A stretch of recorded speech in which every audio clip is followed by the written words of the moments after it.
Hello friends, જય માતાજી, જય શ્રી કૃષ્ણ. કેમ છો બધા ગુજરાતીઓ? હું ગુજરાતને બહુ જ મિસ કરું છું. તો મને ગુજરાત જેવી સબ્જી અહીંયા મળી જ જાય છે. તો આજે આપણે બનાવીશું દેશી ગવારનું શાક. મેં એના બધા ડંઠલ તોડીને અલગથી ધોઈને સાફ કરી લીધું હતું. એને આપણે કુકરમાં એક સીટી આવવા માટે 1 ગ્લાસ પાણી એડ કરી દઈશું આની અંદર, અને સ્વાદ માટે મીઠું એડ કરી દઈશું.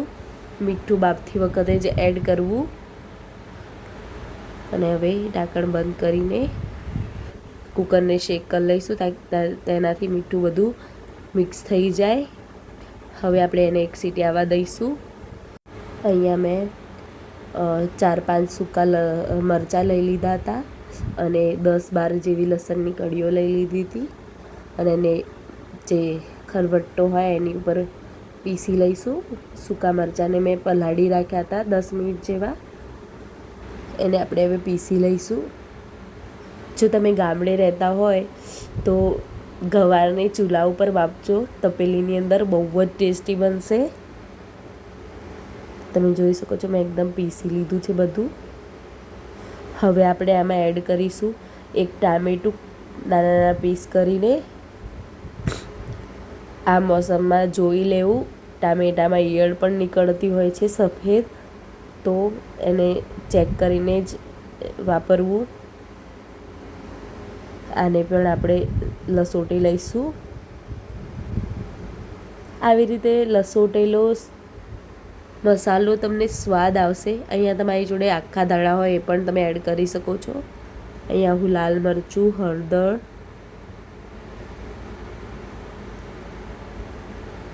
ધાણા જીરું પાવડર ઘરે જ પીસેલું છે, મીઠું અને અજમો એડ કરી લઈશું. અજમાથી સ્વાદ વધી જતો હોય છે, એટલે અજમો જરૂરથી એડ કરવો તમારે. આ બધો મસાલો ફરીથી હું એકવાર લસોટી લઈશ, તેનાથી બધો જ મસાલો મિક્સ થઈ જશે. હવે એને હું એક કટોરીમાં કાઢી લઈશ. તમે જોઈ શકો છો, સરસ મસાલો મિક્સ થઈ ગયો છે. હવે આપણે કંઈ નથી કરવાનું, સિમ્પલી તમે એક પેન લઈ લો, એની અંદર તેલ એડ કરી લો અને જે મસાલો પીસેલો હતો એની અંદર એડ કરી દો. તમે જોઈ શકો છો, તેલ સરસ ગરમ થઈ ગયું હતું. મેં મસાલો એડ કરી દીધો છે. હવે આપણે મસાલાને સરખો શેકી લેવાનો છે, જ્યાં સુધી તેલ બધું છૂટું ના પડે ત્યાં સુધી. તમે જોઈ શકો છો, તેલ બધું અલગ થવા લાગ્યું છે. હવે આપણે જોઈ લઈશું, ગવારની સીંગ બફાઈ ગઈ છે. તમે જોઈ શકો છો, એકદમ એક સીટીમાં જ સરસ બફાઈ ગઈ છે. કૂણી કૂણી હોય સીંગ તો સરસ લાગે છે ખાવામાં. હવે આપણે આને હલકા હાથે મિક્સ કરી લેવાનું છે. સરસ મસાલો સીંગો ઉપર કોટ થઈ જાય એવો ટ્રાય કરવાનો છે.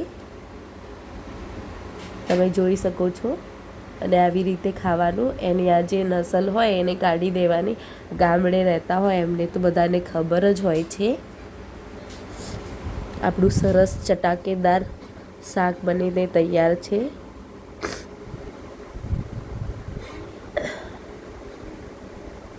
હવે આપણે એની પ્લેટિંગ કરી લઈશું. તો મને બાજરીનો રોટલો આની જોડે બહુ જ પસંદ છે, તો હું આને બાજરીના રોટલા જોડે જમીશ.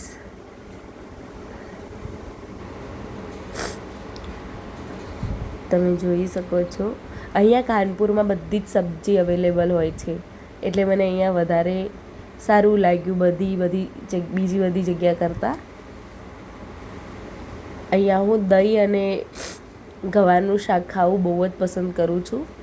જ્યારે બી હું ગવારનું શાક બનાવું ત્યારે દહીં જોડે ખાઉં છું. જો તમને મારા વિડીયો પસંદ આવતા હોય તો મારી ચેનલને લાઈક કરો, શેર કરો અને તમારા ફેમિલી અને ફ્રેન્ડ સાથે પણ શેર કરો.